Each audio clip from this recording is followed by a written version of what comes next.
matriz del bien común hay toda una columna que es la participación y la transparencia, ¿no? Como un valor humano que se pone, digamos, de relieve con todos los grupos de interés.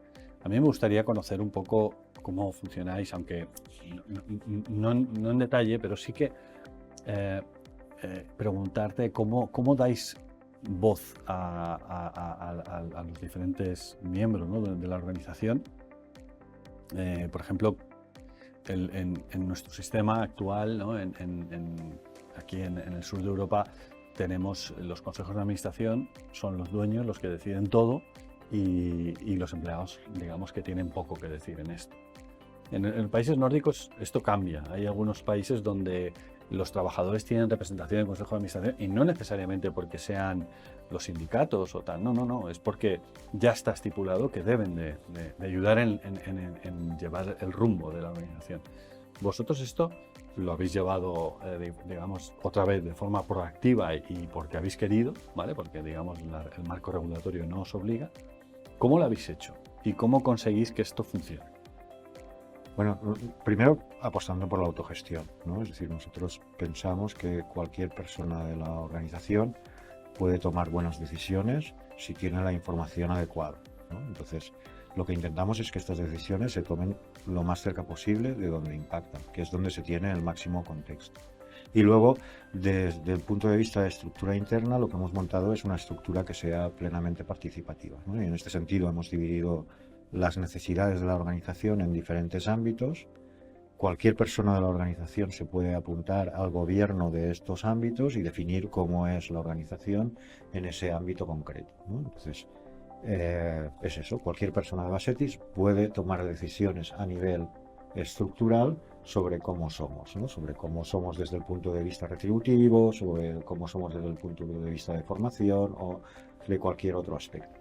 Y después tenemos, diríamos, un área que le llamamos global, ¿no? Un área global que tiene un poco el encargo de marcar el rumbo, ¿no? Desde el punto de vista estratégico y de objetivos.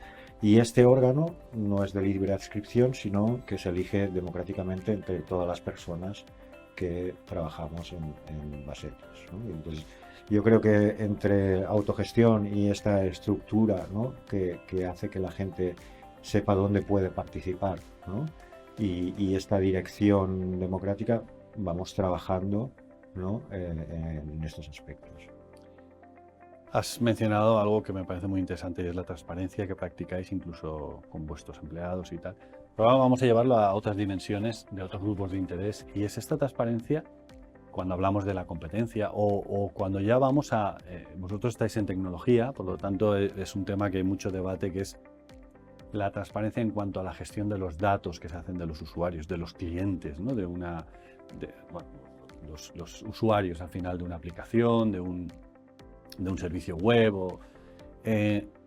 Hay un gran temor, es decir, y de hecho en la sociedad está este debate y bueno, y la Unión Europea ha regulado recientemente, por ejemplo, el tema de la inteligencia artificial o las grandísimas multas que están saliendo a la luz, que si ahora es Meta, que si ahora es Google, que si ahora es tal, por uso indebido, ¿no? de datos. ¿Es posible que esto no sea así? Es decir, que digamos haya una transparencia y una coherencia y una ética a la hora de trabajar con esta Big Data, ¿no? Con esta información. Sí o sí, para nosotros sí. Lo que pasa es que yo creo que aquí hay un problema más de oligopolio, ¿no? Y los oligopolios llevan a un abuso, ¿no? de la situación de poder, ¿no? Entonces, nosotros no estamos ahí, ¿no? Diríamos, entonces, pero está claro. Y es un tema complejo, realmente. Es decir, que hoy en día se pueden recabar muchos datos, la tecnología y la inteligencia artificial ha avanzado exponencialmente y no lo tenemos controlado, ¿no? Esa es la realidad, ¿no? Como sociedad, toda esta evolución no la tenemos controlada y es complicado que desde el punto de vista regulatorio lleguemos a tiempo, ¿no? De ir regulándolo. Entonces es más necesario que nunca, ¿no? Tener una visión ética de lo que haces, ¿no? Si no la tienes, es muy fácil que sucedan situaciones de este tipo. Yo creo que continuarán sucediendo. El regulador no le da tiempo de llegar a donde tiene que llegar. O sea que o entre todos empezamos a aplicar más ética a todas estas cuestiones, o no sé dónde acabaremos, ¿no? Diríamos, porque es imparable actualmente, ¿no? O sea, yo creo que el tema de la inteligencia artificial es muy interesante porque además está en manos de 2, 3, 4 actores privados, ¿no? Que están en una carrera continua, ¿no? Por ser el primero, por llegar al primero y tener el oligopolio de lo que significa la inteligencia artificial. Y no hay nadie detrás, ¿no?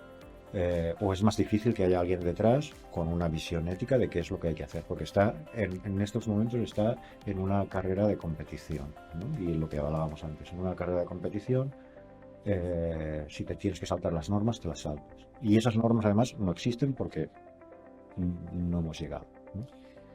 Y sin embargo, estáis ahí, sois una empresa de éxito. Éxito, y yo lo redefiniría, es decir, ya no el éxito paradigma tradicional, que también, porque sois rentables, sois competitivos, sino de éxito porque generáis impacto positivo en vuestro entorno, en el medio ambiente, en la sociedad. ¿Cuál sería el mensaje un poco de esperanza también para las pymes, ¿no?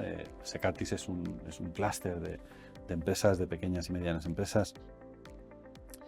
Vuestro ejemplo, ¿no? ¿Cómo, o sea, estáis demostrando que es posible ser rentables y competir y hacer las cosas de una forma sostenible? ¿Cuál sería tu mensaje para animar a las empresas? Sí, o sea, es totalmente posible y creo que es el camino, ¿no? Es que al final, no sé, aquí es un poco más personal, ¿eh? Pero yo creo que cuando tú haces las cosas bien, acabas obteniendo un retorno, ¿no? Bueno, no tienes que hacerlo por el retorno, pero eso es lo que acaba sucediendo, ¿no? Y al final, no sé, la sociedad evoluciona. A mí me gusta mucho la visión evolutiva, ¿no? Nuestras relaciones van cambiando, ¿no? Las relaciones de poder que había hace 1000 años no son las que hay ahora, ¿no? Las relaciones que tenemos en pareja no son las que hay ahora. Entonces las empresas también tienen que adaptarse, ¿no? Ese modelo de relación tiene que ir cambiando. Y luego cada vez el planeta nos va dando más pistas de qué caminos son incorrectos. Es que es fácil de deducir, ¿no? Es decir, y la sociedad también, ¿eh? Es decir, que las desigualdades se están disparando en los últimos 20 años de una forma terrible y no nos lleva a ningún escenario bueno. Es decir, que cualquier persona que esté, o organismo, o organización que esté preocupada por conseguir un futuro mejor, se tiene que plantear, ¿no? Cómo se relaciona internamente y con el resto de la sociedad.